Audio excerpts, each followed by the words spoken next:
Boa noite. Ele é um estudioso das relações de poder no Brasil, dos movimentos sociais, dos conflitos e das contradições da sociedade brasileira. Autor de uma obra sociológica importante, seu pensamento tem dado nova perspectiva ao debate sobre a nossa realidade social. O Roda Viva entrevista esta noite o sociólogo José de Souza Martins, professor do Departamento de Sociologia da Universidade de São Paulo. José de Souza Martins fazia o curso normal para se formar professor quando decidiu ir para a universidade motivado por seu interesse pelas questões sociais. Formou-se em Ciências Sociais na USP em 1964, onde também obteve mestrado e doutorado em Sociologia. Deu aulas na Universidade da Flórida em 1983 e depois assumiu a cadeira de professor do Departamento de Sociologia da USP. Em 1992, tornou-se professor titular da Cátedra Simão Bolívar, da Universidade de Cambridge, na Inglaterra. Foi o terceiro brasileiro a ser eleito para essa cátedra, ocupada antes por Celso Furtado e Fernando Henrique Cardoso, e considerada a mais alta distinção que Cambridge concede a intelectuais latino-americanos. Seu trabalho acadêmico, em mais de 3 décadas, resultou em 2 dezenas de livros, onde ele reúne seus estudos sobre as relações entre governo, sociedade civil, Estado e movimentos sociais. Em seu último livro, Reforma Agrária, o Impossível Diálogo, o professor reúne 4 estudos sobre as relações históricas entre trabalhadores rurais, a Igreja, o movimento do Sem Terra e o Estado. Uma análise ampliada sobre a natureza, as causas e as características destas relações que marcaram profundamente a história contemporânea do Brasil. Para entrevistar o sociólogo José de Souza Martins, nós convidamos a jornalista Jean Rocha, repórter da BBC de Londres e autora de um livro sobre o MST, que será publicado na Inglaterra na próxima semana. Ariovaldo Umbelino de Oliveira, professor titular do Departamento de Geografia da USP, também participa do programa. Está conosco ainda o sociólogo Ricardo Abramovay, professor do Departamento de Economia e do Programa de Ciência Ambiental da Universidade de São Paulo. Está ainda no programa Roda Viva o sociólogo Luiz Eduardo Vanderlei, ex-reitor da PUC e atualmente professor da Pontifícia Universidade Católica de São Paulo. Participa também o advogado Miguel Pressburger, um dos precursores da corrente do direito insurgente, atuando na área dos movimentos sociais. E o geógrafo Bernardo Mansano Fernandes, da Universidade Estadual Paulista, a Unesp, que é doutor em Geografia Agrária. O Roda Viva é transmitido em rede nacional para todos os estados brasileiros e também para Brasília. Se você quiser participar do programa, o nosso telefone é o 0, código da operadora 11 252 6525. O nosso fax é o 3874-3454, aqui em São Paulo, o código da cidade 11 também. E o endereço do programa na internet é rodaviva@tvcultura.com.br. Boa noite, professor. Boa noite, Marcão. Eu queria começar deixando para depois a questão que certamente vai predominar na nossa discussão, que é exatamente a questão da reforma agrária e os movimentos que gravitam em torno dessa bandeira antiga aí do Brasil. Mas mencionar, o senhor tem um outro estudo que, se eu não me engano, ainda não foi publicado, muito extenso sobre os linchamentos. E há uma afirmação sua numa entrevista de que o Brasil é possivelmente o segundo país em que mais ocorre esse tipo de caso. E isso é uma absoluta surpresa, mesmo para quem lê o noticiário da imprensa, geralmente, porque a gente ouve falar aqui e ali de um linchamento, mas não tem ideia de que tem essa dimensão. Que tamanho efetivamente tem esse problema e o que está por trás disso? Olha, o Brasil certamente é um dos países que mais lincham no mundo atualmente. Eu estou terminando um trabalho, uma pesquisa de 20 anos sobre esse tipo de violência, que cobre 2.000 casos dos últimos 50 anos. É difícil ainda estabelecer claramente as causas desse fenômeno. Aparentemente, os linchamentos estão ocorrendo, eles são sobretudo urbanos, são raríssimos linchamentos rurais, eles ocorrem sobretudo nas áreas urbanas novas, em processo de formação, nos bairros de periferia, por exemplo, bairros novos de preferência, tendem a declinar nos bairros que se estabilizam, uma época que se linchava muito na Zona Norte, hoje se lincha muito na Zona Sul da cidade de São Paulo, por exemplo. E em geral, tudo indica que os linchamentos estão relacionados com formas de organização social não estáveis, né? Ou em decadência, em declínio, em crise, desagregação, ou formas de vida social ainda não estruturadas. Quer dizer, justiça pelas próprias mãos e justiça pelas próprias mãos. No geral, aparentemente, a população está insatisfeita com a justiça institucional. Há um certo debate sobre isso. A semana passada mesmo examinei uma tese sobre isso na Universidade de São Paulo. Há uma certa discordância quanto a que seja isso ou não seja isso. Mas, aparentemente, esse é um dos fatores. Quer dizer, a população se sente intimidada, é o medo que leva as pessoas ao linchamento. Se sentem intimidadas, descrentes na possibilidade tanto de atuação da polícia quanto de atuação do judiciário e acabam fazendo justiça pelas próprias mãos. E é um tipo, desculpe interromper, é um tipo de crime que é mais frequente no... Não, há todo tipo de crime. Quer dizer, Explica isso. o que pode motivar um linchamento pode ser desde o estupro de uma criança, né, até um carro que passa depressa e espirra água suja nas pessoas que não estão no ponto de ônibus. Há vários casos de linchámentos motivados por isso. Agora, o que pesa decisivamente, em quase metade dos casos, é justamente a prática de crime contra a pessoa, e os mais drásticos linchamentos são aqueles relativos à violência contra a mulher e contra a criança, né? Há outros fatores por trás. Quer dizer, eu acho que há uma certa concepção da sacralidade do corpo da criança. Por exemplo, um dos aspectos que eu estou estudando nos linchamentos é relativo aos rituais de linchamento. Os linchamentos no Brasil, no geral, são cumpridos como um ritual de sacrifício humano, né? Mesmo que a pessoa não saiba, você vai lá, conversa com ela, pergunta se você consegue descobrir alguém que diga que participou de um linchamento, dificilmente reconhece que houve isso. Mas há essa dimensão claramente presente aí. Ou seja, uma sociedade tradicional, né, reagindo contra as agressões da modernidade. Suponho eu que o número de punições para os participantes de linchamento é baixo. É baixo, é muito baixo. E, de fato, seria muito difícil punir linchamentos, né? Eu estou fazendo vários estudos de casos específicos em regiões determinadas do Brasil, na Bahia, no Sul, aqui no interior de São Paulo. Um dos casos que eu estou acompanhando ocorreu em Santa Catarina, justamente, que praticamente toda a pequena cidade participou do linchamento, incluindo mulheres e crianças, né? A justiça não conseguiu levar adiante o julgamento. Houve uma identificação das pessoas, porque a vítima do linchamento não morreu imediatamente, identificou uns 20 e tantos participantes da agressão. Depois de 10 anos, apareceu um juiz na comarca que resolveu levar adiante o processo, convocou o júri, mandou julgar, investigou os membros do júri para ver se havia algum vínculo entre eles e os réus, eliminou todos os possíveis relacionamentos e, afinal, levou o grupo a julgamento pelo júri. O júri absolveu todos, menos um, o mais pobre.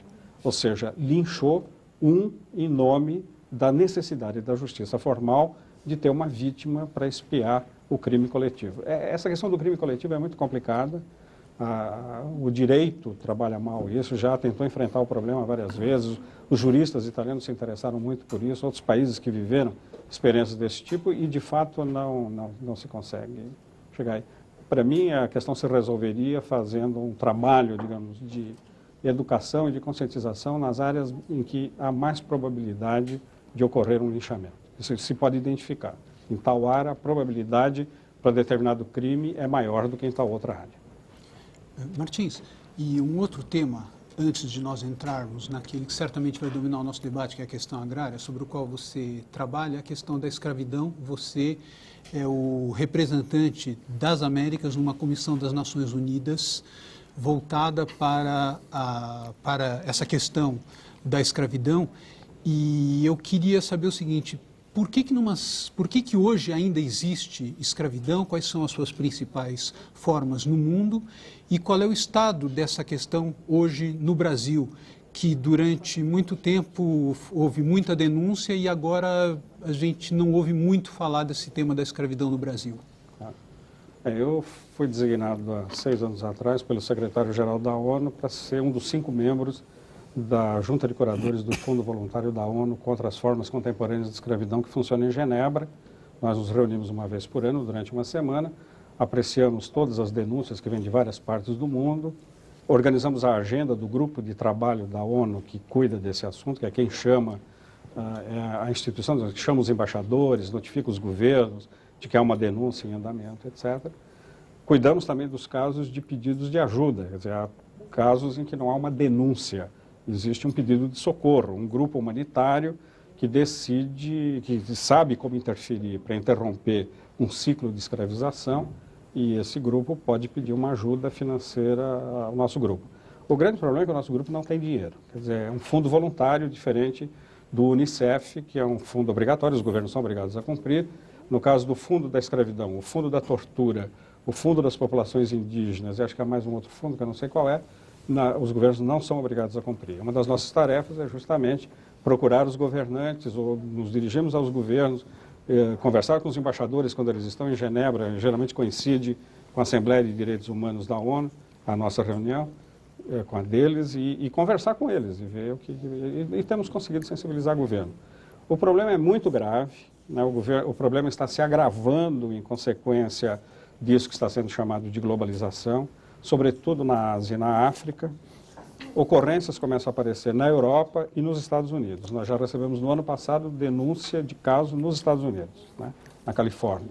Mas como é que se dá a escravidão lá, por exemplo? Olha, a escravidão é escravidão por dívida, né, no que diz respeito ao trabalho escravo. Nós estamos distinguindo duas grandes categorias de escravidão. Uma é concretamente de trabalho escravo. Houve um aumento substancial entre o relatório que a Organização Internacional do Trabalho fez há 7 anos atrás, quando falava em 6 milhões de trabalhadores escravizados no mundo, para uma informação que a ONU divulgou na semana passada, em que fala de 26 milhões de escravos no mundo atualmente. É um salto brutal nesse período. Mas nós estamos trabalhando com a hipótese de 200 milhões de escravos no mundo hoje, incluindo formas de sujeição, que não são necessariamente por motivo de trabalho, e o que a gente formalmente não considera trabalho, é uma coisa que não entraria nas preocupações da OIT, e que, no entanto, implicam em escravidão. O caso das crianças da Tailândia vendidas como prostitutas pelos próprios pais, muitas vezes para traficantes que as levam para outros países. O caso das crianças vendidas no Sri Lanka como escravas para se fazer com elas o que se quiser, pode-se comprar uma criança por $100, né? E fazer com ela o que se quiser. Quer dizer, o pai diz isso no ato da venda para a menina: olha, ele comprou você, ele é seu dono, ele pode fazer com você o que você quiser. E há o caso do recrudescimento dos casamentos compulsórios, venda de filhas na China comunista. Quer dizer, houve o controle de natalidade, que levou os pais a praticarem infanticídio contra as meninas, para ficarem com os meninos que podiam trabalhar. Agora, os meninos camponeses são adultos, precisam de esposas, né, para reprodução e para trabalho, que a mulher tem uma função importante no trabalho, e eles compram dos próprios pais, daqueles que preservaram esse patrimônio, digamos assim, inestimável, que é uma filha, podem comprar, trabalham a vida inteira para pagar a mulher que estão comprando. Isso na China. E a China é extremamente severa na repressão a esse tipo de tráfico, né? E agora, mais recentemente, com a história da Iugoslávia e tudo mais, o tráfico de pessoas da antiga Iugoslávia para a Itália, por exemplo, com características de extrema perversidade, né? Em fevereiro, o primeiro-ministro da Grã-Bretanha foi à Itália, foi à França para negociar alguma forma de controle disso. Na verdade, eles não querem receber os migrantes no país deles, essa é a questão. Mas há uma venda intensa, um tráfico intenso de pessoas, né, trazidas, que pagam para serem levadas, são compradas pelo traficante, literalmente, e despejadas na costa italiana. Como está havendo inspeção dos barcos, houve denúncias em fevereiro de populações inteiras embarcadas, jogadas no mar para evitar que fosse identificado o crime, o que é basicamente a volta a uma coisa que aconteceu na história do Brasil no século XIX, quando houve a proibição do tráfico negreiro, e se criou o direito de abordagem das embarcações que vinham para o Brasil por parte da Marinha Britânica. Quando se anunciava a possibilidade dessa abordagem, os escravos eram todos jogados no mar e afogados. Agora, no Brasil era outra segunda parte do Ricardo. No Brasil houve um nível gravíssimo de escravização de pessoas nos anos 70. Eu acho que a Jean Rocha esteve envolvida com a Sue Branford nessa época, fazendo pesquisa. Elas chegam a falar em alguma coisa em torno de 500 mil de trabalhadores escravos no desmatamento da Amazônia. Isso é uma pura estimativa. Depois o número foi declinando, mas se manteve gravemente alto. Eu pessoalmente considero grave que exista um único escravo num país. Eu acho que as instituições estão ameaçadas em função disso.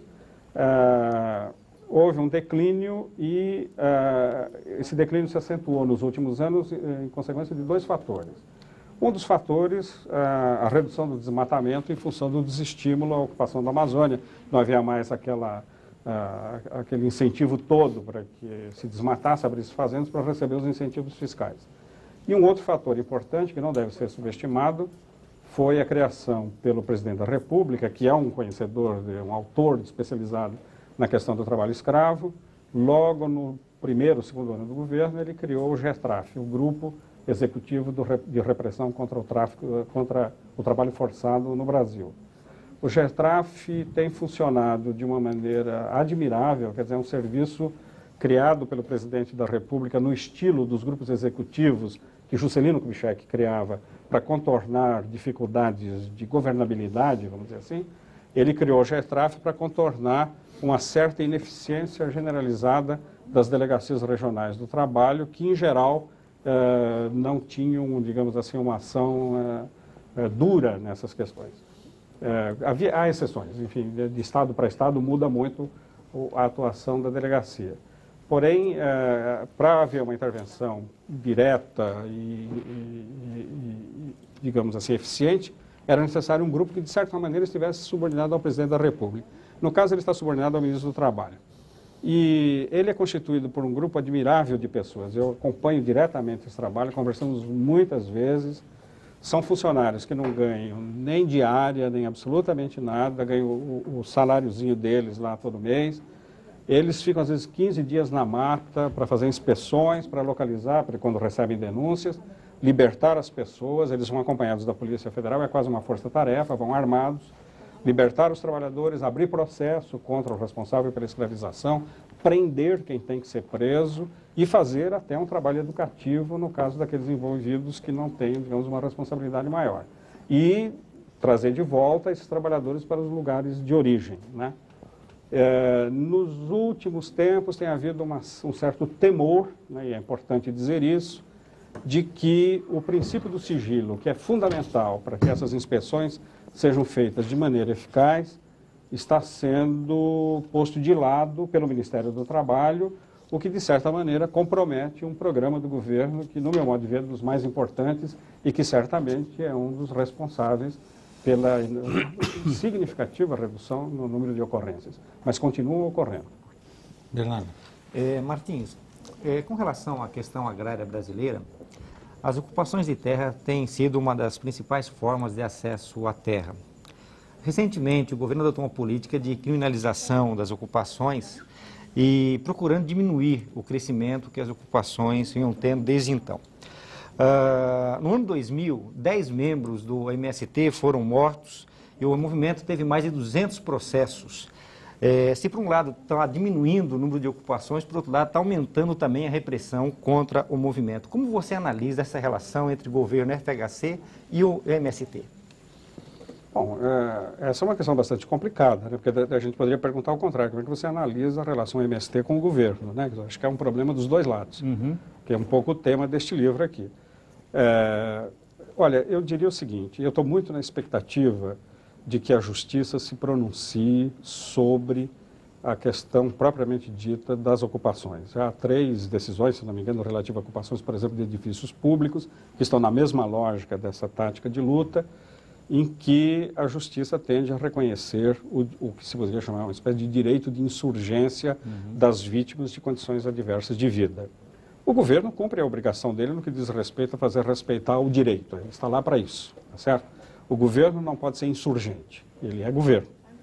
Então, por aí, dificilmente vai haver uma solução para o problema. A Justiça vai fixar parâmetros para a atuação do governo nesses casos. E seguramente, pela tendência que está surgindo aí nas decisões já tomadas, houve uma, acho que a semana passada, em Pelotas, em Bagé, no Rio Grande do Sul, eu acho que por aí nós vamos ter uma novidade muito interessante, que é a não criminalização do protesto social. Acho que isso é muito importante. Eu, pessoalmente, não acredito que o governo seja movido pelo ânimo de criminalizar o MST. até porque, isso seguramente vamos discutir aqui em algum momento, eu acho que o MST cumpre uma função histórica que ninguém mais pode cumprir na história do Brasil contemporâneo. Eu já tenho ouvido o ministro da Reforma Agrária, Raul Jungmann, o ministro do Desenvolvimento Agrário, quando vem à Universidade de São Paulo, faz conferência, teve aí uma semana atrás, ele invariavelmente reconhece a importância histórica do MST para colocar o tema da reforma agrária na agenda política do Estado brasileiro, né, e abrir um pouco a perspectiva de que essa questão se resolva de uma maneira correta, política, vamos dizer assim. Então, eu pessoalmente não assino embaixo de nenhuma suposição de que estejamos em face de um confronto irremediável entre esses dois polos, até porque eles não são os únicos. Existem outros grupos presentes no cenário político brasileiro que têm tanta importância quanto, né, quanto o MST, por exemplo, sem tirar a importância do MST. Eu acho que o papel da Comissão Pastoral da Terra, com todos os problemas que há em função do esvaziamento que ela vem sofrendo desde 1985, o papel da Comissão Pastoral da Terra é um papel da maior relevância para justamente fazer isso que eu tenho chamado, levantar uma barreira moral a um modelo de desenvolvimento econômico que penaliza uma grande massa da população brasileira. Eu espero que essas questões sejam resolvidas de maneira civilizada e, sobretudo, via judiciária. Mas então por que o diálogo é impossível? O diálogo é possível. Quer dizer, o diálogo é impossível sobre a história possível. Agora, o diálogo é sempre possível, né? Eu só diria, antes de entrar diretamente na questão da impossibilidade do diálogo, que, digamos, esse cenário que nós estamos vendo de dificuldades de conversação e tudo mais, eles têm outras causas que não estão sendo discutidas. Eu acho que a partidarização da reforma agrária pelos vários envolvidos, a partir de várias perspectivas e vários compromissos, é alguma coisa que precisa ser discutida. Eu acho que é inevitável partidarizar, mas eu acho que colocar a partidarização da reforma no centro da problemática agrária, sem manter um certo olho, vamos dizer assim, no fato de que a questão agrária é uma questão suprapartidária, empobrece as soluções e empobrece a própria proposição do tema. Nesse caso, o diálogo se torna impossível quando se partidariza a questão. Quer dizer, a questão agrária é uma questão de todo o povo brasileiro. Não é uma questão só do MST, é uma questão da CONTAG, que é a maior organização de trabalhadores rurais do Brasil, que representa todos oficialmente. Há outros grupos que estão atuando aí, né? Há setores da igreja, das igrejas, porque não é só a Igreja Católica que está preocupada com isso, os luteranos estão preocupados, os metodistas, um setor dos presbiterianos e outras igrejas estão profundamente preocupados com isso, e por razões não partidárias. Então é necessário, digamos, abrir um pouco a perspectiva. Eu acho que é necessário, entre outras coisas, desarmar os espíritos para fazer uma discussão consequente a respeito disso. Sem contar o fato de que nesse tumulto todo que toma conta da imprensa diariamente a respeito da questão agrária, da reforma agrária, o governo de fato está fazendo uma reforma agrária. Eu sei que você acha que não é uma reforma agrária. Eu diria que é possível pensar várias modalidades de reforma agrária. Eu acho que o diálogo é impossível porque se considera que, na verdade, nós estamos em face de uma disputa pela forma da reforma agrária e não substantivamente pela reforma. Há uma reforma em andamento e eu acho que é, sobretudo, importante a institucionalização da reforma agrária. Eu acho que duas decisões são fundamentais aí e não há por que não reconhecer a importância delas, e, dentre outras. Uma decisão importante é a decisão de criar um Ministério do Desenvolvimento Agrário e tirar a questão agrária das mãos do Ministério da Agricultura, que é, na verdade, o Ministério dos interesses dos grandes proprietários de terra e das grandes empresas. Então, nós temos agora um Ministério da Agricultura Familiar, que se chama de Desenvolvimento Agrário, que é de fomento, é de desenvolvimento social, e tomara que dê certo, tomara que dê muito certo. Eu tenho muita esperança nisso. E uma outra decisão importante, que tem sido subestimada, e eu acho que não deveria ser subestimada, a decisão de cancelar os títulos de propriedade daqueles que não puderam se apresentar diante da autoridade pública com um título legítimo. São 60 milhões de hectares de terra que tiveram seus títulos cancelados.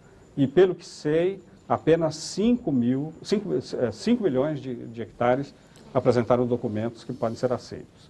Então, isto, mesmo que as pessoas digam, isso não tem nada a ver com reforma agrária, tem tudo a ver com reforma agrária, na medida em que elimina um dos fatores da violência, ou seja, qual é o fator da violência mais grave que há no campo? É a grilagem de terras, quer dizer, o sujeito que de fato não é agricultor, não planta, não colhe, não ajuda o país, é um parasita, tem um título de propriedade, que sabe lá Deus como foi que ele obteve, né? Em geral através de favores políticos, de cupinchada, essa coisa toda, e ele se acha no direito de ir à justiça com esse papel falso e com a conivência da justiça, né? Despejar os trabalhadores, como aconteceu em alguns desses casos de violência mais grave que nós vimos, né? A justiça decreta, a polícia vai lá, que é uma polícia que não está preparada, na verdade, para enfrentar esse tipo de problema, essa é uma outra questão eventualmente poderia ser levantada aqui, e comete as barbaridades que comete, porque está cumprindo a lei, supostamente está dentro da lei. Se você elimina os fatores da grilagem, portanto, dos documentos falsificados, de uma certa iniquidade quanto ao direito de propriedade, você salva vidas, em primeiro lugar. E você assegura que aqueles que estão na terra tenham precedência no recebimento, digamos, da legalidade da sua terra por meio das mãos do Estado. Então, Martins, eu queria pegar uma deixa aí sua. Qual seria o meio de organização que você acha que é mais válido e eficiente, considerando o que você mesmo apontou? Então, você tem, por exemplo, um lado da mobilização dos próprios camponeses, que seria o sindicato, a cooperativa, a CONTAG. Por outro lado, há movimentos como o MST, ou a CPT, agências de mediação, que também interferem no processo. O governo, por seu lado, também atua através dos técnicos e das suas instâncias governamentais. Nesse contexto todo, quem seriam, então, os verdadeiros, para usar um termo gramsciano, intelectuais orgânicos do pessoal? Eu diria que todos, né? Eu acho que todos são intelectuais orgânicos do pessoal. Eu acho que a diversidade, né, de expressões do problema agrário, num país em que o problema não se manifesta como se fosse um problema só, o problema é a raiz é a mesma, mas o problema é na Amazônia, eu trabalhei anos naquela região, ele é outro no Rio Grande do Sul, totalmente outro, ou no sul do Brasil, de um modo geral, ele é outro em São Paulo, né? Então, essa diversidade produz uma diversidade de expressões do problema, de interpretações e de projetos para resolver o problema. Eu acho que é ótimo que haja uma diversidade de projetos, né? Eu não acho, ao contrário do que algumas pessoas muitas vezes supõem, as pessoas mais radicais, mais inquietas e até mais intolerantes, eu não acho que a Pastoral da Terra, por exemplo, não tenha nada a fazer e a dizer em relação a isso. Ao contrário, que se alguém reconheceu que a Pastoral da Terra tem um papel histórico nessa história, fui eu, e não fui sozinho, outras pessoas disseram. Na verdade, a Comissão Pastoral da Terra, que fala em nome dos bispos, ela expressa, né, ou os bispos falam sobre a questão agrária através dela, ela expressa uma visão do problema agrário que se perderia se o problema social dos trabalhadores rurais fosse visto unicamente através, por exemplo, dos olhos dos extensionistas rurais ou dos técnicos governamentais. Isso não desqualifica os técnicos governamentais. Ele vê coisas que a Comissão Pastoral da Terra não tem competência para ver. Da mesma forma que a comissão vê coisas que os técnicos geralmente não estão preparados para ver. O MST, que nasce dentro da Comissão Pastoral da Terra, e de certa maneira é um produto, digamos assim, da velha ação católica, né? Se você fizer a filiação, você chega lá na ação católica. Eu me lembro claramente, havia um padre do Nordeste, infelizmente eu tentei hoje o dia inteiro lembrar o nome dele, ele era a grande figura da ACR, da Ação Católica Rural. Eu lembro desse homem embaixo de uma mangueira em Goiânia, numa reunião da CPT, criando o MST, verbalmente, tem que aparecer uma coisa assim. Então, nasceu dentro da igreja, dentro da Comissão Pastoral da Terra, com uma visão muito clara do problema, quer dizer, uma visão prática e, ao mesmo tempo, uma visão ética do problema. O MST fala ou não fala em nome, ao menos, de uma parcela dos trabalhadores rurais? É evidente que sim, né? Ele expressa um ponto de vista. Eu, pessoalmente, acho que ele começa, eu acompanhei de perto o nascimento e o crescimento do MST, ele nasce muito mais como expressão da agricultura familiar minifundiária, que estava em processo de crise e liquidação no Sul, e depois vai se expandindo e abrangendo outros universos, em relação aos quais nem sempre a linguagem que ele é capaz de falar com grande consistência, é a melhor linguagem. Eu acho que pensar os poceiros na linguagem de militância do MST é algo que precisa ser pensado criticamente, né? Mas, de qualquer modo, eu acho que todos esses interlocutores, essas agências de mediação, são os intelectuais orgânicos da luta pela terra no Brasil, que eu distingo de luta pela reforma agrária. Agora, o grande problema para os trabalhadores é que a conversação entre esses todos os protagonistas, o que inclui o governo, porque há um setor militante dentro do Estado brasileiro desde muito tempo, né? Quer dizer, os setores que estiverem envolvidos com reforma agrária, já desde a criação do Estatuto da Terra, muitas vezes eram setores ligados aos sindicatos ou ligados a outras áreas dessa luta. E, portanto, são pessoas que estão também tomadas pela mística, digamos, de uma reforma. Senão eles não estariam lá. Quer dizer, qual é a vantagem de você estar numa agência de governo que você só leva paulada todo dia dos supostos interessados na reforma agrária, né?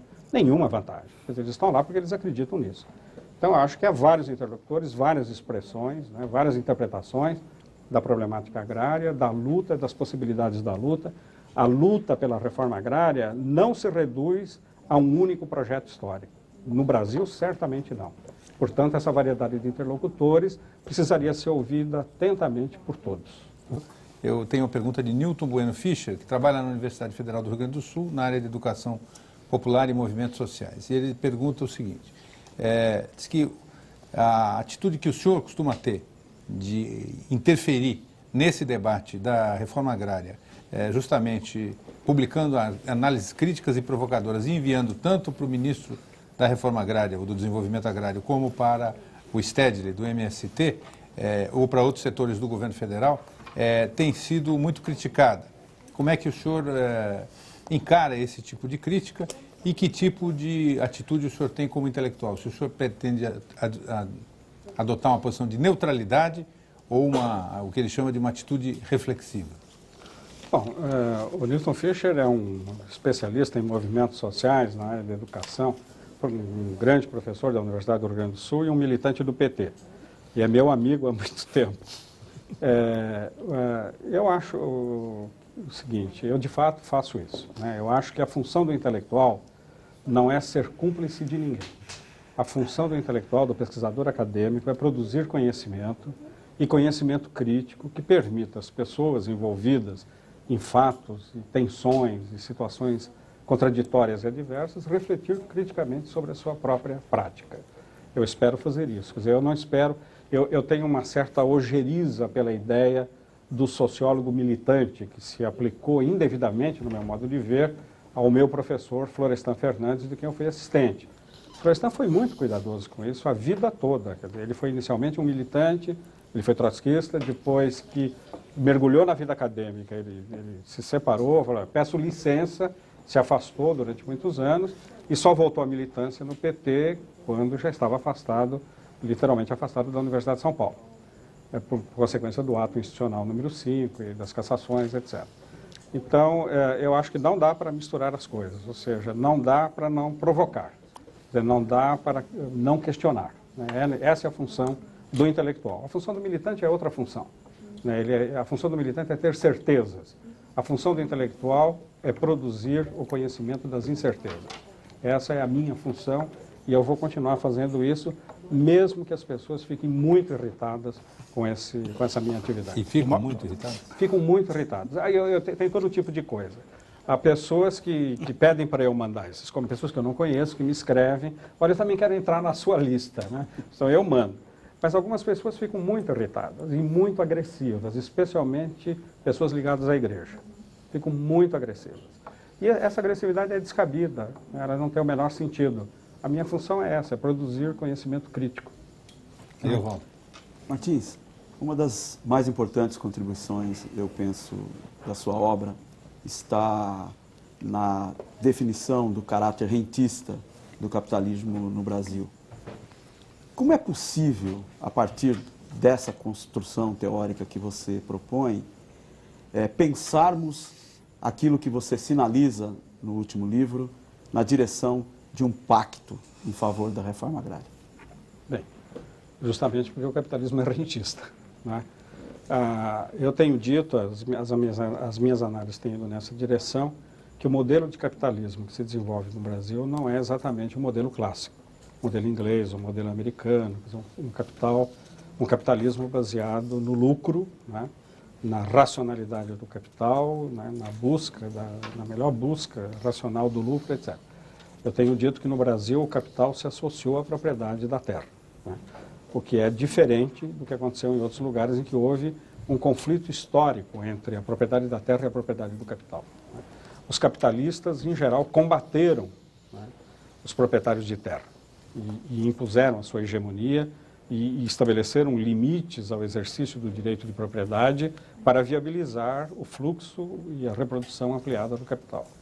No caso brasileiro, isso não aconteceu. Não aconteceu por várias razões. Uma das razões é que os nossos primeiros capitalistas modernos nasceram da propriedade da terra. No século XIX, os primeiros grandes fazendeiros, pensa-se numa figura emblemática como Antônio da Silva Prado, que, por sinal, acho que era avô, bisavô do comunista Caio Prado Júnior, né?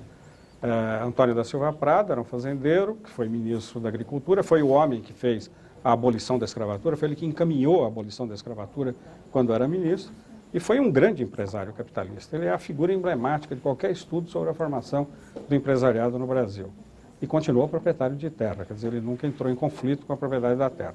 E, de um modo geral, isso aconteceu ao longo da história brasileira, no momento em que, com a entrada de capital estrangeiro maciçamente no governo Kubitschek, se pensava, finalmente existe um capital que está em conflito com o latifúndio, que foi um discurso das esquerdas, o regime militar restabeleceu o casamento entre capital e propriedade da terra através da política de incentivos fiscais para expansão das empresas na região amazônica. Isto consolidou, vamos dizer assim, as bases desse capitalismo rentista. Só que o capitalismo rentista está criando problemas sociais graves, né? Até uma certa época, os problemas sociais tinham solução, de alguma forma. Se você pensar a expulsão maciça de moradores dos canaviais do Nordeste e de colonos de café aqui em São Paulo, no Paraná, em Minas Gerais, das fazendas de café, e que a partir dos anos 30, passaram a fluir para as grandes cidades, especialmente São Paulo, eles encontravam trabalho na indústria, eles eram absorvidos imediatamente na indústria, ou seja, eles cumpriam a sina histórica do camponês desenraizado que se torna operário. A partir dos anos 60, e sobretudo a partir dos anos 70, fica evidente que esse mecanismo não funciona mais. Quer dizer, a população continua sendo expulsa do campo, e isso vem vindo até hoje, e não consegue encontrar abrigo em nenhuma atividade econômica significativa na cidade, e certamente muito menos na indústria. Isso tem a ver com uma outra coisa, é que no século XIX, quando ficou evidente que a escravidão não tinha condições econômicas de continuar, primeiro por causa das pressões da Inglaterra contra o tráfico negreiro, por interesses dos ingleses, interesses econômicos, para viabilizar o capitalismo lá. Em segundo lugar, porque a interrupção do tráfico acabou ameaçando a sobrevivência da escravidão. Você não entrava mais escravo, nós não tínhamos um sistema de reprodução de escravos como houve nos Estados Unidos, houve exceções, 1 ou 2 ou 3 fazendas em que havia criatórios de escravos, claro, a escravidão estava ameaçada. E a solução foi simples, né? Que é um tema que eu discuto no meu livro Cativeiro da Terra, que foi a aprovação da lei de terras simultaneamente com a proibição do tráfico negreiro. Eu aqui discordo do Bernardo, quando ele fala em 5 séculos de latifúndio, etc., isso aí era outra história. Quer dizer, a economia brasileira não se baseou na grande propriedade da terra, nem existia propriedade. Ela se baseou no grande elenco de escravos trabalhando para uma única família, né? Quer dizer, a escravidão era a base do sistema econômico. A terra sequer aparecia avaliada nos inventários, né?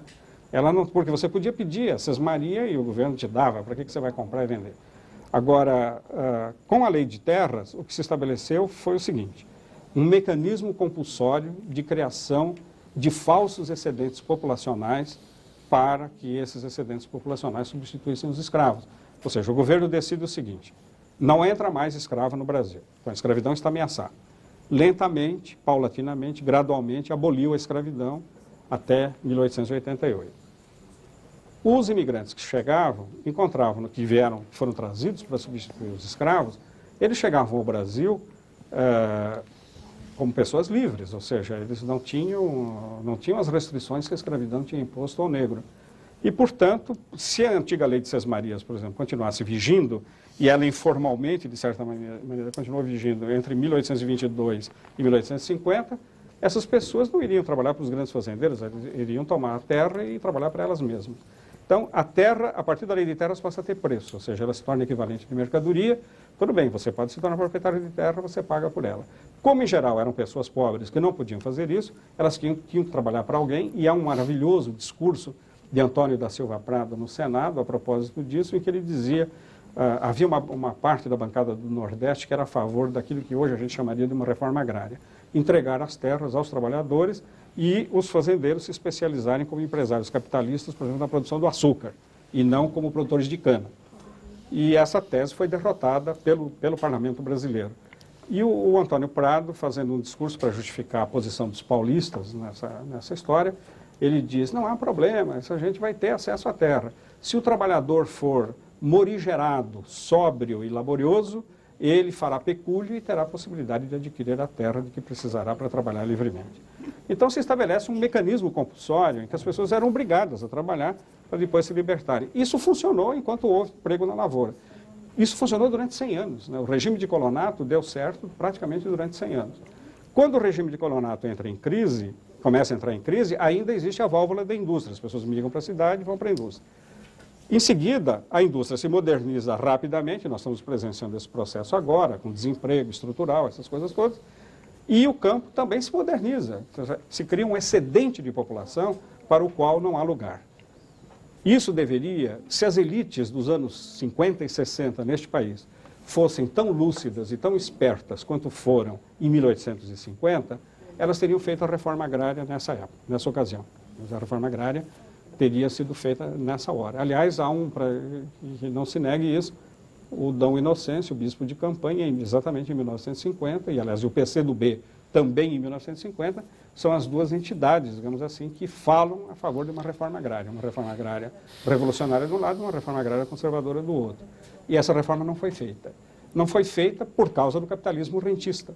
Então, essa gente tem ativos em terra, que não sabe como utilizar, né? Não tem condições frequentemente de utilizar plenamente, ou se utiliza, acentua, agrava o problema do desemprego, ou utiliza muitas vezes, como aconteceu na região amazônica, utilizando o trabalho escravo para implantar as novas fazendas, né?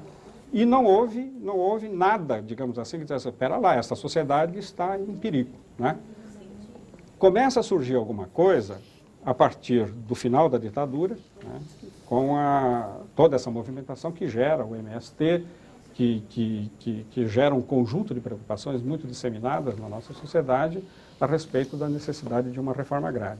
E, finalmente, eu acho que é possível, mesmo no capitalismo rentista que está em crise, né, ele está efetivamente em crise, é possível um pacto a favor da reforma, na medida em que a reforma foi colocada na agenda política do Estado. Mas você não entende que boa parte dos títulos que foram obtidos pelos, então, proprietários que entraram nos programas governamentais da Amazônia de incentivos fiscais, as pesquisas, que, sobretudo aqui eu realizei no estado de Mato Grosso, demonstram que cerca de 70% a 80% desses títulos estão atravessados por processos que eu chamo de grilagem legalizada, ou seja, utiliza-se o aparelho de Estado para obter um título que, do ponto de vista jurídico, é perfeito, porém, todo o processo para a obtenção desse título, né, está assentado em documentos falsos. E esse tipo de coisa, né, um pacto que pode levar em conta uma certa validade desses títulos, pode permitir a esses proprietários, né, a realização, né, da renda, como você trata nos seus trabalhos, mas de uma forma completamente transversa, legalizando um quadro de ilegalidade que forma o quadro geral de emissão desses títulos e que não são esses que o ministro, né, e que você se referiu, que o ministro está combatendo. Eu penso que o mais complicado são os outros que estão sendo admitidos como verdadeiros, como legítimos, como legais e que, na realidade, tem todo um processo de Se me permite falsificação. Me permite a parte. Você fala em Mato Grosso, mas é a mesma coisa no Pontal do Paranapanema. Exatamente. Onde os títulos surgem de uma imensa grilagem, já decretada como grilagem em 1922, se não me engano. Né? Bom, e que gerou essa série de conflitos até recentemente. E recentemente os conflitos lá param. Por quê? Porque as terras agora estão sendo compradas. Eu diria até, desculpa, Bernardo, mas o movimento Sem Terra funciona como corretor de imóveis para o grande banco de terras que está sendo feito. Quer dizer, o conflito, se por um lado é proibido, quer dizer, a lei proíbe a desapropriação, terra conflitada, no Pontal não.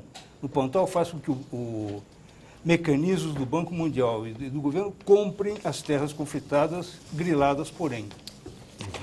Eu só estou colocando isso porque desde 1900, sei lá, uns 5, 6, 7, 8 anos atrás, nós intentamos uma grande ação de discriminatória no Pontal, e que não prosperou. Apesar dos governos democráticos do Estado, essa ação não prosperou. Mas isso possibilitou um levantamento de que todas as terras têm origem absolutamente grilada lá. Uma parte que eu queria colocar, porque não é só Mato Grosso. A gente fala Mato Grosso, remete lá para os Cadiveu, né, que é verdade isso, mas...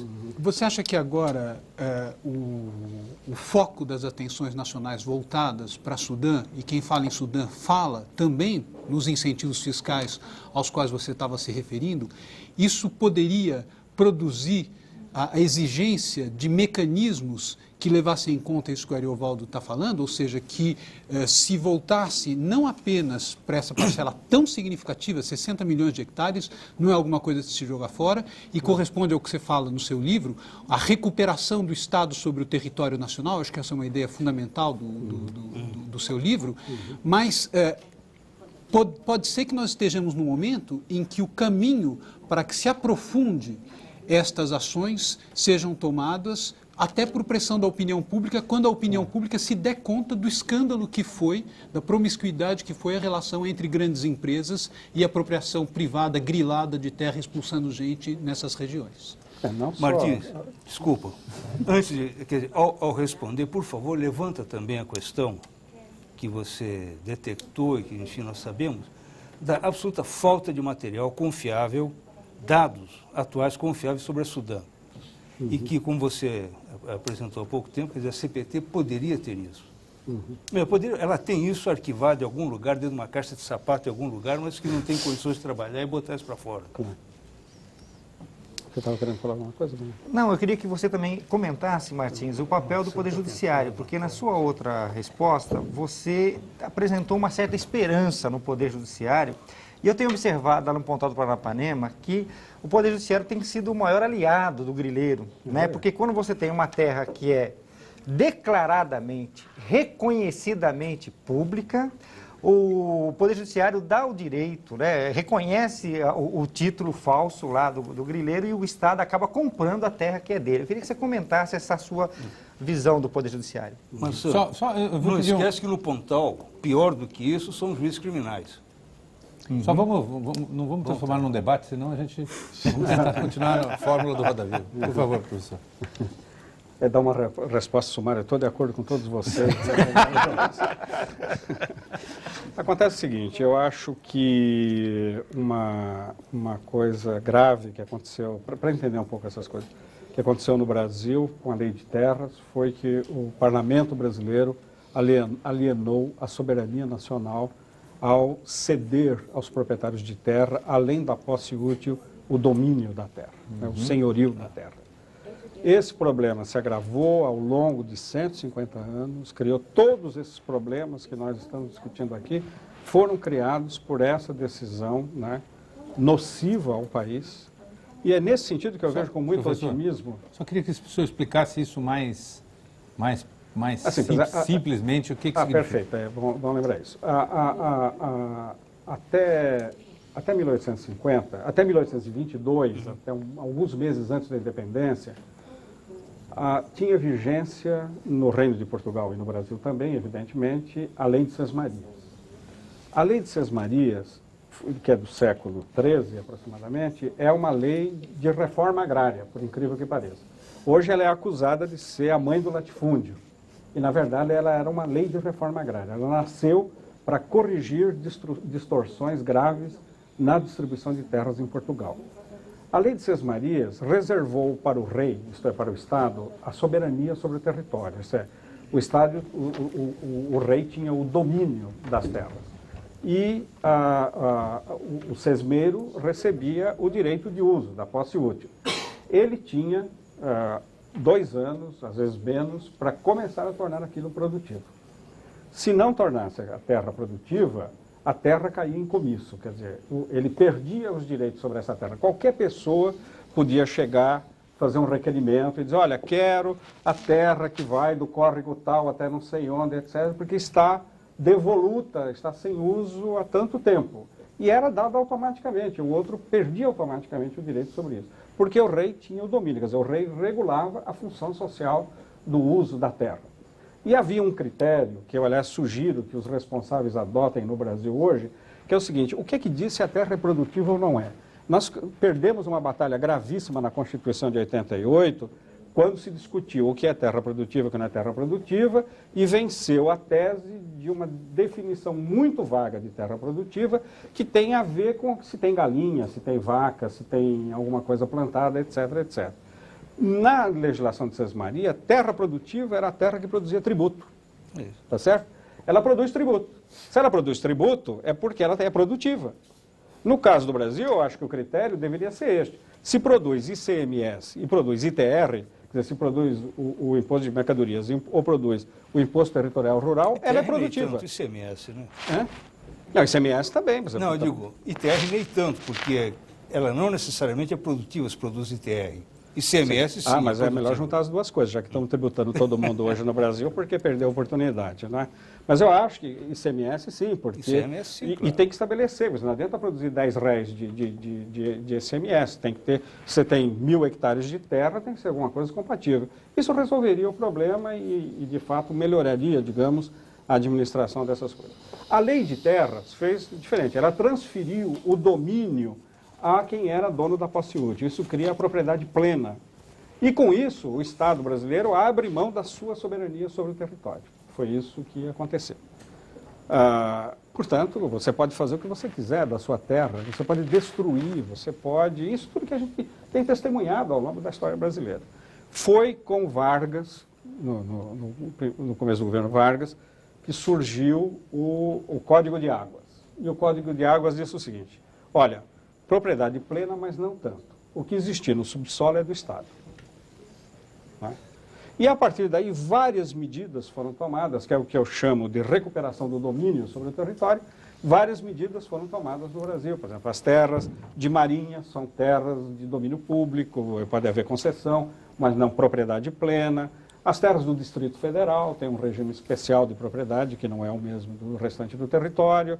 Há uma série de medidas, as terras de quilombo, as terras indígenas.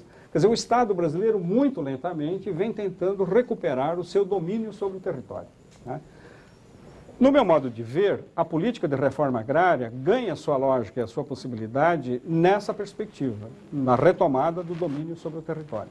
Porque é tendo domínio sobre o território que o governo federal pode decidir sobre a função social da propriedade. Porque se ele não tem o domínio pleno, como é que ele pode discutir e pôr em prática e exigir o cumprimento da função social da propriedade? Ele tem que ter o domínio sobre o território. Quer dizer, tem que haver tem que se alargar, inclusive, isso, e acho que essa coisa do confisco, agora do cancelamento dos títulos, vai claramente nessa direção, tem que haver a ideia de que o Estado brasileiro, em nome do povo brasileiro, é o árbitro supremo, vamos dizer assim, da função social da propriedade. Né? E isso está em processo de andamento. Eu vejo positivamente por aí. E eu acho que o pacto tem sentido aí. Ou seja, se a sociedade antagoniza quem está viabilizando essa retomada do senhorio sobre o território, que eu acho que está acontecendo, ela, na verdade, está renunciando a uma obrigação cívica que está ligada ao crescimento da importância da sociedade civil em face do Estado, que se materializa, sobretudo, a partir da ditadura, como insurgência da sociedade, e isso se cristaliza na Constituição de 88, né? A sociedade passa a ter funções que ela nunca teve, né? Ela passa a ter responsabilidades numa espécie de cogestão da coisa pública. Então, nessa perspectiva, é que eu vejo a possibilidade de um pacto em favor dos interesses sociais e, sobretudo, dos trabalhadores rurais que precisam de terra para trabalhar. Estou falando de quem precisa de terra de trabalho, para usar um conceito que a igreja desenvolveu. Martins, bem, Martins, você está falando muito sobre o passado, mas eu queria te fazer uma pergunta sobre o futuro. Eu estou falando sobre o presente. Tá bom, passado e presente, mas eu queria fazer uma pergunta mais sobre o futuro, né? Tem uma preocupação crescente no mundo sobre a comida que estamos comendo, especialmente por causa das doenças, vaca louca, o retorno de febre aftosa na Inglaterra, etc. E as pessoas estão percebendo cada vez mais que uma comida saudável realmente depende de um outro tipo uma volta a práticas de agricultura que a gente pode chamar de tradicional, pequenos produtores familiares. Há cada vez mais movimentos nesse sentido em vários países, não só países desenvolvidos, mas tipo Índia, etc. Aqui no Brasil, o processo atual está fazendo que cada ano mais pequenos produtores, na verdade, perdem suas terras. E a previsão é de que em poucos anos vão restar realmente poucos agricultores, vai ter cada vez mais concentração. E o governo, na verdade, dividiu a agricultura em dois tipos, né? Tem o Ministério da Agricultura para as grandes exportação, atraem cada vez mais companhias de fora, oferecem terras boas, etc., produzir soja. E ao mesmo tempo tem o Ministério de Desenvolvimento Agrícola para as pequenas e, na verdade, é mais visto como um programa social de combate à pobreza.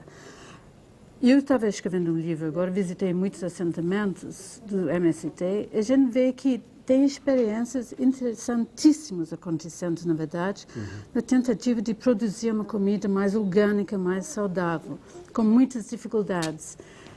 Por que você acha que o governo não dá um pulo, vamos dizer, para frente e dá mais apoio para esse tipo de pequeno produtor?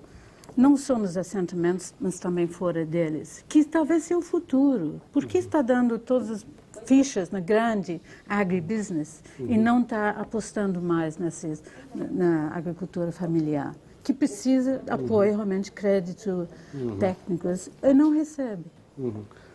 Eu não sei se as coisas vão por aí como você está desenhando, né? Eu acho que a criação desse ministério representa um compromisso político bastante claro na direção que você está indicando.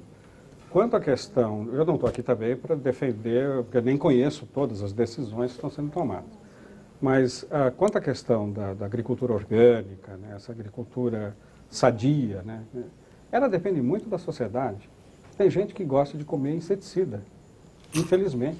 Mas eu acho que tem uma crescente demanda de comida orgânica, saudável. Sim, a questão é saber se isso justifica, digamos, uma disseminação tão ampla dessa alternativa que implique no Estado inteiro se voltar para ela. Quer dizer, você tem... A função do Estado é administrar os desequilíbrios sociais e econômicos, sobretudo. Quer dizer, ele está fazendo isso. Quer dizer, há um mercado importante que quer consumir essa soja toda complicada que você menciona. Começa a crescer, a soja especificamente, não é minha área, eu não sou economista, mas começa a crescer a demanda por soja orgânica, sobretudo na Europa, né? Sim. Sobretudo depois dos problemas que houve aí. Então isso vai depender muito de transformações sociais e não necessariamente de uma decisão que imponha à sociedade inteira outras coisas. O que eu acho que é problemático, e nisso estamos de acordo, é que houve, sobretudo durante o regime militar, um recuo muito grande em relação às cooperativas agrícolas, né? Isso criou sérios problemas no sentido de facilitar a grande empresa moderna no campo e tudo mais.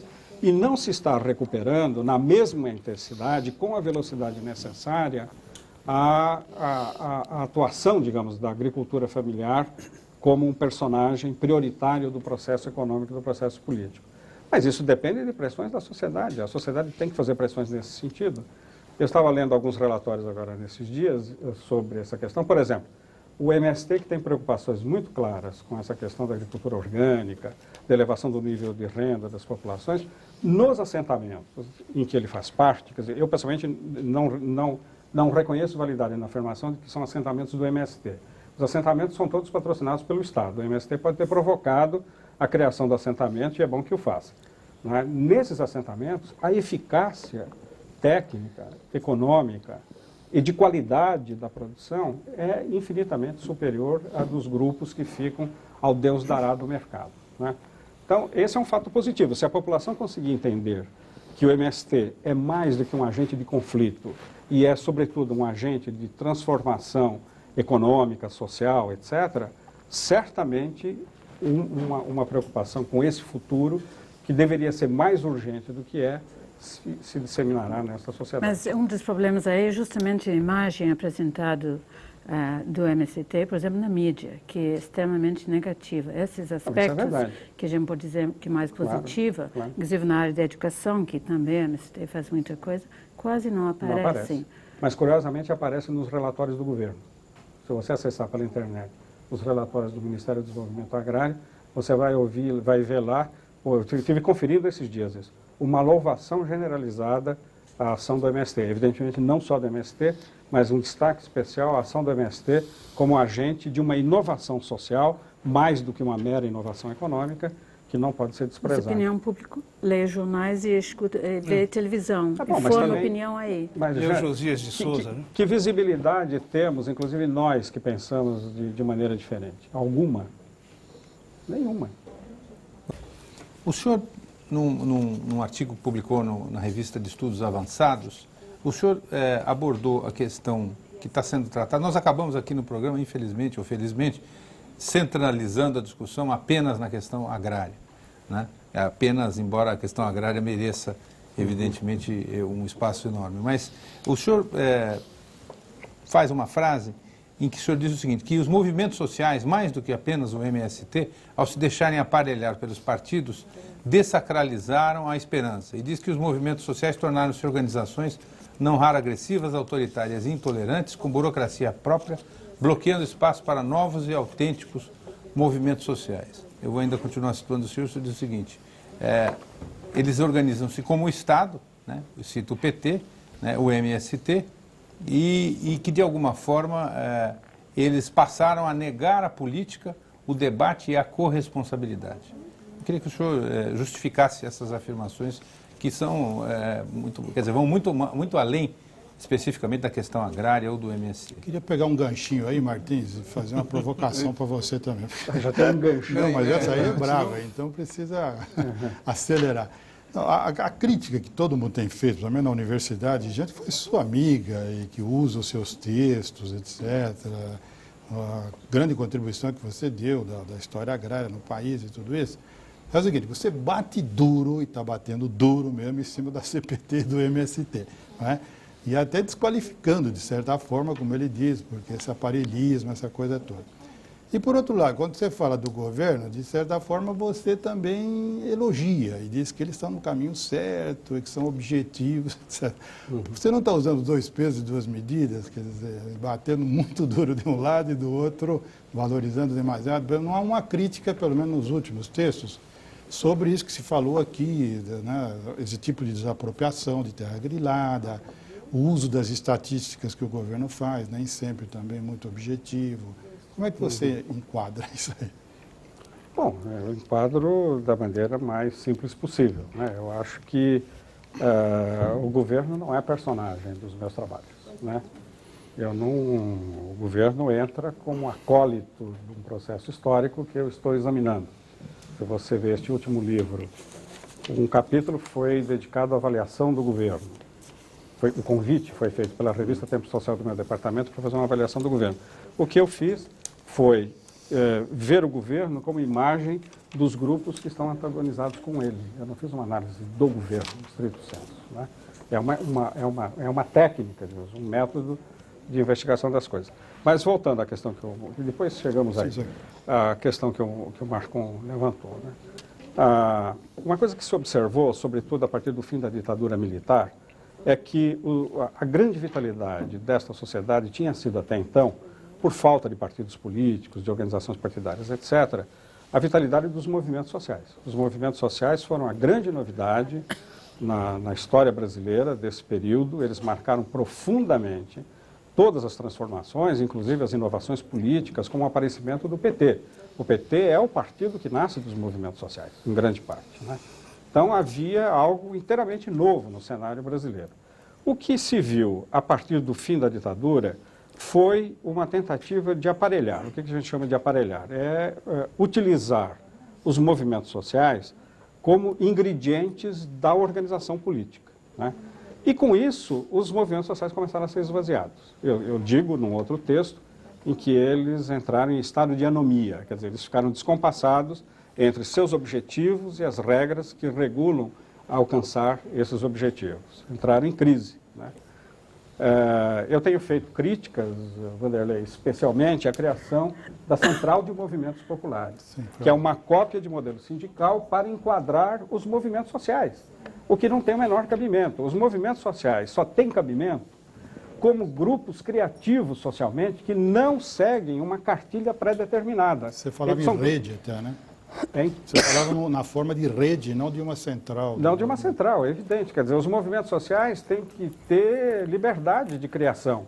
E por isso eles não têm que durar eternamente. Eles podem durar um certo tempo e depois cumprem a sua função histórica, desaparecem, surgem outros e assim por diante. Mas é possível que movimentos sociais se conformem com seu próprio desaparecimento? Quer dizer, pois é, eu quero dizer mas aí eles se transformam em outra coisa, eles não são mais movimentos sociais. Pois é, mas não está aí justamente porque eu acho que é importante mencionar o fato de que você, pessoalmente, teve um contato, mais que um contato, você teve uma participação ativa como pensador dos movimentos sociais no campo, absolutamente decisiva e de maneira muito especial na intelectualidade brasileira. São poucos os intelectuais que tiveram o papel que você teve. E você teve um papel de destaque junto à CNBB. Em 1981, você participou da redação de um documento importantíssimo para a CNBB que consagrou duas categorias fundamentais para a análise da questão agrária: terra de trabalho e terra de exploração. E essas duas categorias, não é à toa que elas são categorias polares, elas contribuíam para inserir as lutas sociais dentro de uma mística que foi decisiva para a própria organização do movimento do Sem Terra. A minha pergunta é a seguinte: com o processo de democratização, com o processo de rotinização das lutas sociais, com o aparecimento de novos temas como política agrícola, eu posso ter mística com bandeira em torno da terra. Agora, mística de preço agrícola é um pouco difícil. É complicado. Mística de Mercosul é um pouco difícil. Então, será que o que aconteceu não foi um movimento cujo aparato cultural era apropriado para uma fase histórica em que o mundo podia ser visto dividido em preto e branco e foi se tornando pouco apropriado para uma época histórica em que a sociedade se democratizou e em que fazer movimentos sociais exige necessariamente que se dialogue permanentemente com o Estado, como, por exemplo, faz a CONTAG? Perfeito, é isso, né? Eu estou de acordo com essa sua interpretação, mas acontece que o esgotamento, digamos, da funcionalidade dos movimentos sociais naquele contexto histórico, a necessidade de criar partidos políticos, né, novos partidos políticos, a inovação de criar partidos de esquerda não marxistas, por exemplo, que é um fato politicamente importante na história brasileira, porque abre uma imensa alternativa para massas da população que não estão afim de pensar com categorias marxistas, né? Você pensa nas igrejas, por exemplo, né? Isso foi, de certa maneira, atrapalhado, vamos dizer assim, pela conversão dos movimentos sociais. E, concretamente, eu acho que o MST é bem isso, a conversão numa organização. Quer dizer, é uma organização que tem uma estrutura burocrática, tem um jornal, tem uma direção, tem um esquema. E como acontece, isso é da tradição brasileira, as organizações desse tipo tendem a ser corporativas. Elas se fecham ao debate, elas se fecham ao antagonismo, elas se fecham ao pensamento crítico. Eu penso os movimentos sociais como uma grande expressão de uma reflexão crítica sobre a sociedade, como expressão de crítica social, não necessariamente de crítica socialista, que é outra coisa. Agora, quando se fecha e se reduz a crítica social, a crítica socialista, há, obviamente, um enorme empobrecimento da competência histórica dos movimentos sociais, né? No caso da CPT, o problema da CPT é totalmente outro. A CPT sofreu 2 grandes esvaziamentos, o que é uma pena, porque o papel histórico da CPT não pode ser substituído, vamos dizer assim. A CPT não pode ser substituída por nenhuma outra organização, nenhuma outra entidade, nenhum outro serviço parecido. Só esclarecer que é Comissão Pastoral da Terra é um órgão da CNBB, né, das pastorais sociais da CNBB. A CPT sofreu um esvaziamento quando o movimento do Sem Terra saiu de dentro dela. E entrou num período de uma... Eu presenciei essa discussão lá, não sou eu que estou dizendo isso. De perda de identidade. Porque muitas das funções que eram da CPT, o MST assumiu. Ele passou a agir realizando com mais desenvoltura, porque havia uma crítica ao fato de que a CPT era órgão de igreja, etc., com muito mais desenvoltura do que os agentes de pastoral podiam ter dentro da CPT. Muitos agentes do MST eram agentes de pastoral da CPT. E houve uma outra perda, né, que foi, aliás, antes dessa, uma outra perda, com o aparecimento do PT. O PT retirou partes dos seus quadros, no que diz respeito ao campo, sobretudo, da CPT. Né? A CPT, eu lembro claramente das preocupações e debates dentro da CPT, inclusive lembro de uma discussão, ainda no tempo em que o padre Jerônimo era o secretário da CPT, em que ele falou, em face disso tudo, não seria o caso de extinguir a CPT? Ele era o secretário-geral da CPT. E por que ele dizia isso? Ele dizia isso para provocar as pessoas para que a CPT tentasse encontrar a sua identidade. Eu acho que a crise da CPT hoje é uma crise de identidade, claramente. Quer dizer, o que é a CPT? A CPT é a CPT, ou a CPT é o MST, ou a CPT é o PT? O que ela é exatamente? Né?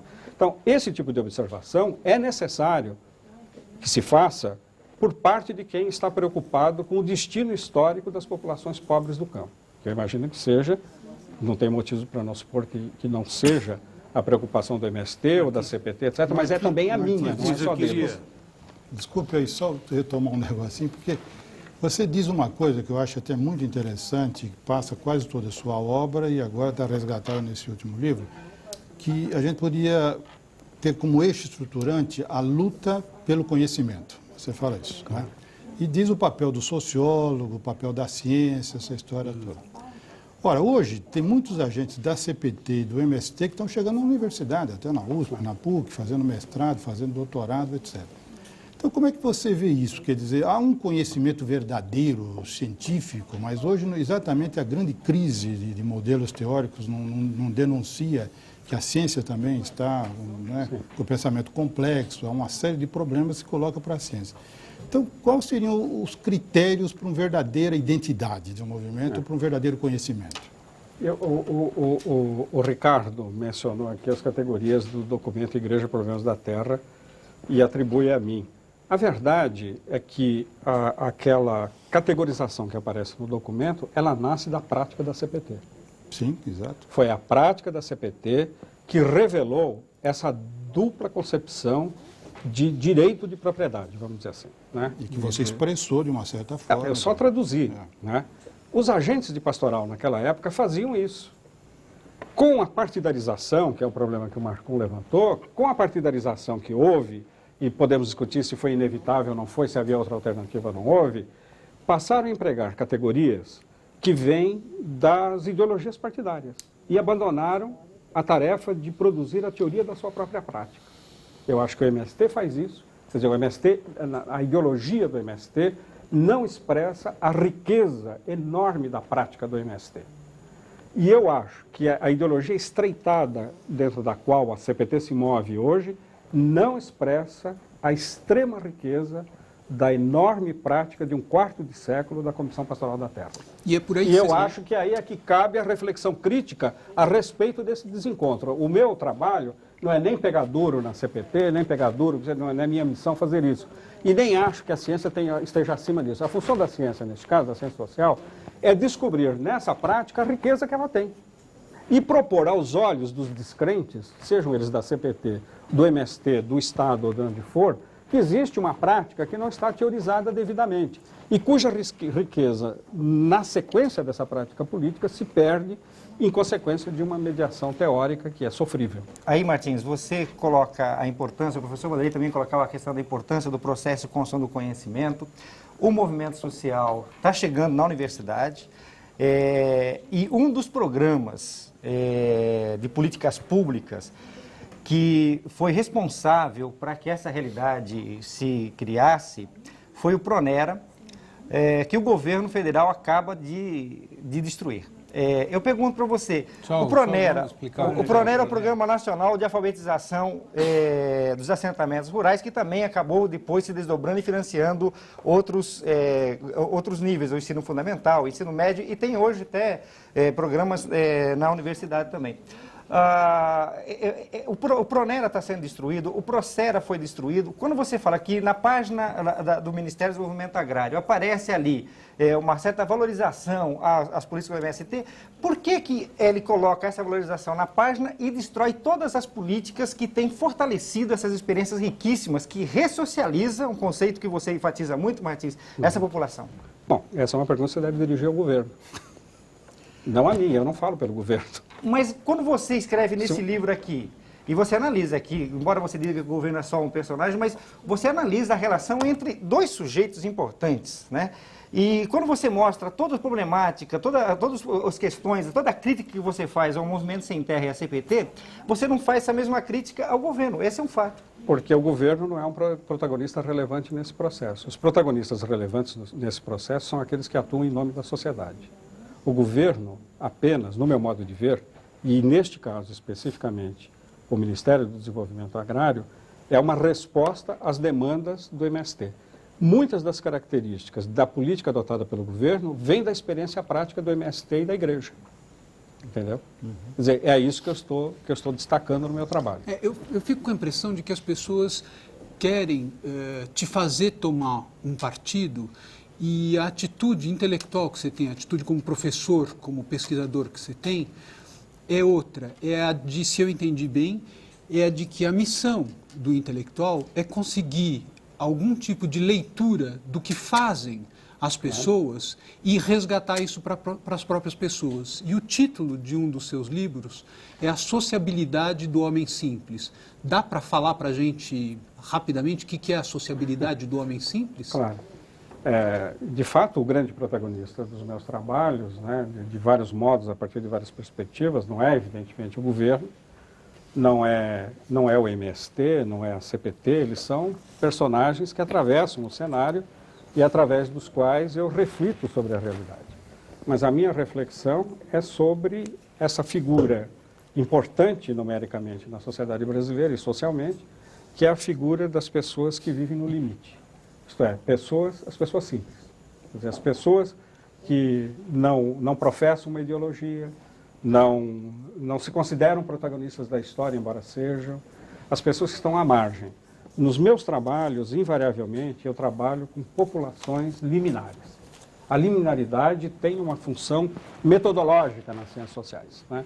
A liminaridade é um método, você escolher a figura liminar para analisá-la, estudá-la, entender a sociedade, é uma opção de natureza metodológica. Às vezes as pessoas dizem, você mudou de posições, porque lá atrás você dizia que o MST é ótimo e agora você está metendo o pau no MST, o que não é verdade, não estou metendo o pau em absolutamente ninguém. E a questão é esta, quer dizer, eu estou tentando verificar, através das agências de mediação, o que aconteceu com esse homem simples, o que é que está acontecendo com ele, né? O que é a alienação do homem simples, o que é que o torna impotente em face da história, etc, etc. Martins, já você tocou na populações liminares. Fala-se atualmente que a população rural baixou para 20% no total brasileiro, né? Enfim, é uma estatística discutível. Mas por que, já no século XXI que nós estamos, continuamos a discutir a questão camponesa? Eu me lembro, enfim, você também trabalha com isso, já se discutiu se o camponês era revolucionário ou não, sob concepção leninista ou não leninista. Mais adiante, você também recentemente escreve a questão do tradicionalismo na luta camponesa, que vai a família, a pequena propriedade. Né? Bom, recentemente nosso amigo e companheiro Michel Levy, na Folha de São Paulo, analisa livros do Hobsbawm. onde ele, eu acho que meio erroneamente, mas enfim, revive o milenarismo que o Hobsbawm apresentou há algum tempo. Muito bem, é o milenarismo, é o tradicionalismo, é o revolucionarismo que ainda leva esses 20% da população brasileira a produzirem movimentos que o operariado não consegue produzir. O operariado industrial não consegue produzir esse movimento. Eu te pergunto isso não politicamente, sociologicamente. Sim, sociologicamente, porque politicamente eu não tenho condições de responder. Imagino. A minha única vinculação política é com o Corinthians de São Caetano, um time que não perde jogo há 50 anos porque não joga mais. Né? É um time curiosíssimo, jogava futebol, envelheceram, passaram a jogar bocha, envelheceram mais ainda, passaram a jogar dominó e agora jogam cartas. Né? E não perde jogo. Um baralho bem grande que não enxergam mais. É. Não, mas essa questão que você levantou é importante. Há uma... As esquerdas, né, sempre trabalharam com a hipótese de uma destruição inevitável das populações ditas atrasadas, vinculadas a modos de produção anteriores, etc. Isso não se confirmou na escala pretendida e certamente não se confirmou no terceiro mundo. Nós estamos falando de reavivamento de trabalho escravo. Tá certo? Onde é que fica essa teoria evolucionista de um desenvolvimento inevitável do capitalismo que vai modernizar o mundo todo, botar todo mundo no mundo moderno, no mundo racional, etc. Não aconteceu. Não aconteceu nem nos países clássicos do desenvolvimento capitalista. Né? E nos países do terceiro mundo, menos ainda. Quer dizer, essa é uma parcela que sobrevive. Você está falando da população rural, mas eu digo a você, boa parte da questão agrária no Brasil está na cidade, não está no campo. As vítimas da questão agrária, que não vão ser alcançadas por nenhuma política de reforma agrária, não vão ser alcançadas pelo MST, não vão ser alcançadas pela CPT, serão alcançadas por outras pastorais sociais. Estão na periferia urbana. Estão na periferia urbana. Se você ou debaixo das pontes, né? Ou debaixo das pontes. Se você quiser ir ao Maranhão, você não precisa ir ao Maranhão. Você vai ao Morro do Querosene, ali ao lado da Avenida Corefeu do Azevedo Marques, ao lado da cidade universitária. Dependendo do dia e da hora que você chegar, tem até Bumba Meu Boi. O Maranhão está lá. Eu encontrei uma vez, na favela do Jaguaré, o bispo de Juazeiro da Bahia, Dom José Rodrigues. A gente tinha se conhecido na reunião da CNBB, conversamos, o que você está fazendo aqui? Visita pastoral. Eu falei, mas a sua diocese não é na Bahia, a metade está aqui nessa favela, tá certo? Quer dizer, toda a população masculina da tribo Pancararu da Bahia vem para São Paulo 6 meses por ano para transportar sacaria na Rua Santa Rosa, que é a rua dos cerealistas. Né? Então, o rural está todo na cidade. As cidades estão sendo ruralizadas. E até não no sentido negativo. Você tem uma cultura camponesa sendo reavivada nas periferias da cidade de São Paulo. Mário de Andrade ficou surpresíssimo por ter, nos anos 30, encontrado uma folia do Divino na Rua Maria Antônia, que foi a rua da Faculdade de Filosofia. Hoje, ele morreria de susto, porque tem Folia do Divino em São Bernardo do Campo, Samba Lenço em Mauá, que são os mineiros que trouxeram, Bumba Meu Boi no Morro do Querosene, e uma série, os violeiros de Osasco, que são mais de 100, né? Folias de Reis na Zona Leste, etc. Quer dizer, a população rural que traz a sua cultura, não com uma sobrevivência, nada disso, com uma coisa muito mais significativa e mais séria. Isso tem a ver com esse homem simples, quer dizer, esse homem simples que é alcançado, quer dizer, que é colocado no limite desta sociedade, quer dizer, não tem lugar para ele. Né? Aqui daria para discutir a noção de exclusão, eu tenho uma birra enorme contra essa noção e tenho ideias a respeito da exclusão. Mas você tem, essas populações estão no limite, efetivamente, da absorção pela sociedade, elas estão incluídas porque elas trabalham, são populações trabalhadoras, né? E, na verdade, são incluídas perversamente. Quer dizer, elas vivem no limite do que é esta sociedade. Se eu quero entender o que a sociedade capitalista é, eu não tenho que estudar o MST. Eu não tenho que estudar as ideias da CPT. Eu tenho que estudar essas populações liminares. Eu não tenho que estudar nem mesmo a classe operária, que é a célebre protagonista do capitalismo. Eu tenho que estudar essas populações que estão no limite. Todo o discurso da exclusão, no meu modo de ver, é um discurso falso. Porque não existe, o capitalismo não gera populações excluídas, não há possibilidade de haver exclusão. Quem está no capitalismo tem que ajudar a produzir riqueza capitalista de alguma forma. O que pode haver é superexploração, isso é outra coisa. Né?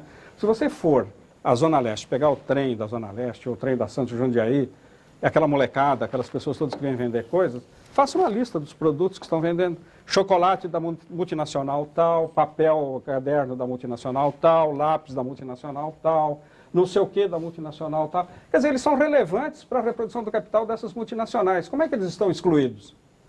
Eles estão incluídos no processo de reprodução do capital. A ideia de inclusão no capitalismo é essa, não é nenhuma outra. Não é? É a precedência da coisa em relação à pessoa, e isso eles estão cumprindo. Você vai a uma favela tenebrosa, de uma miséria espantosa aqui em São Paulo. Eu faço parte de um grupo de fotografia, eu sou o menos jovem do grupo, que é o Fora de Foco com PH nos dois casos, Fora de Foco. Que é um grupo de estudantes da universidade, e a gente está fazendo um enorme trabalho ao longo das ferrovias para documentar a desindustrialização e os seus efeitos sociais. Se a gente quer ver o que é São Paulo e o que é o capitalismo no Brasil, não precisa ir ao Pontal do Paranapanema, você vai à beira da Estrada de Ferro. Né? Há uma favela perto do antigo Palácio dos Campos Elíseos, embaixo do viaduto. Quando nós entramos lá, a convite das crianças que estavam vendo a gente fotografar, é uma das coisas mais terríveis que eu já vi na minha vida. As crianças estão embaixo do viaduto que passa por cima de duas ferrovias. Então, de um lado tem a antiga Sorocabana, de outro lado a antiga Santos Jundiaí. E no meio, a favela, embaixo do viaduto que você não vê de fora. As crianças crescem no escuro, porque elas não podem sair para fora. Tem trem passando toda hora dos dois lados. Fizeram lá umas gambiarras, puxaram umas lâmpadas fraquinhas. Então você olha no meio daquela escuridão, de repente você vê um olhinho. E você vê outro olhinho. São as crianças brincando na escuridão. Você vai ver o que é que os pais delas fazem. Eles são catadores de papel.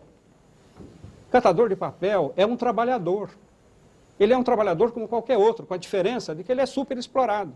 E ele vende num estabelecimento ao lado, exatamente ao lado da favela. Tem lá o intermediário que compra esse papel. Eu acho, por exemplo, que na cidade de São Paulo, que se fala tanto dos moradores de rua, etc., etc., uma das coisas que tem que se fazer é a prefeitura pagar um salário à população catadora de papel, para complementar o ganho feito com a reciclagem, porque eles não estão só catando papel, eles estão prestando um serviço social importante, inclusive ao sistema produtivo. Por que não se paga a eles alguma coisa? Por que a prefeitura, ao invés de pagar só as catadoras de lixo, as grandes empresas, não pagam salário a essas pessoas e faz uma política social para essas pessoas, para que elas morem em casas, não num absurdo desses, ou seja, crianças mergulhadas durante toda a sua infância na mais completa e absurda escuridão. Você pode imaginar que neste país, que é o país do sol, haja crianças que cresçam no meio da escuridão? No entanto, isso acontece. São trabalhadores, elas estão reciclando papel, estão coletando papel, elas estão na ponta do processo produtivo, elas produzem lucro, etc., etc., etc. Então, é necessário, se queremos entender o que essa sociedade é, olha, tudo bem, os esquemas clássicos, etc., a questão do conhecimento dos intelectuais, mas você tem que fazer isso, você tem que ir lá. Isso é uma coisa que as pastorais sociais fazem, elas produzem a base de um conhecimento fundamental para entender essa sociedade. Agora, quando elas produzem esse conhecimento e pensam com esquemas e modelos de interpretação do marxismo importado de outros países, elas estão em estado de anomia, quer dizer, alguma coisa está errada com elas, e eu acho que isso também acontece com o MST. Quer dizer, o modelo explicativo diz respeito a uma sociedade que não existe, que não é a nossa. Né? A minha crítica é exatamente essa. Quer dizer, a minha crítica é o abandono da experiência social criativa das pastorais sociais, do MST, mesmo dos sindicatos, algumas vezes, em favor de esquemas interpretativos que são esquemas puramente ideológicos. Quando eu faço a minha crítica é dessa natureza. Professor Martins, nosso tempo acabou. Eu lamento dizer isso, porque acho que haveria outras histórias e outras questões a abordar. E, de todo modo, agradeço muito a sua entrevista. Muito obrigado. E espero que, de alguma forma, nesse curto espaço de tempo, a gente tenha conseguido tratar questões importantes como as que foram abordadas, com a profundidade com a que o senhor e os entrevistadores abordaram. A Roda Viva fica por aqui, volta na próxima segunda-feira, sempre às 10h30 da noite. Uma ótima semana e até lá.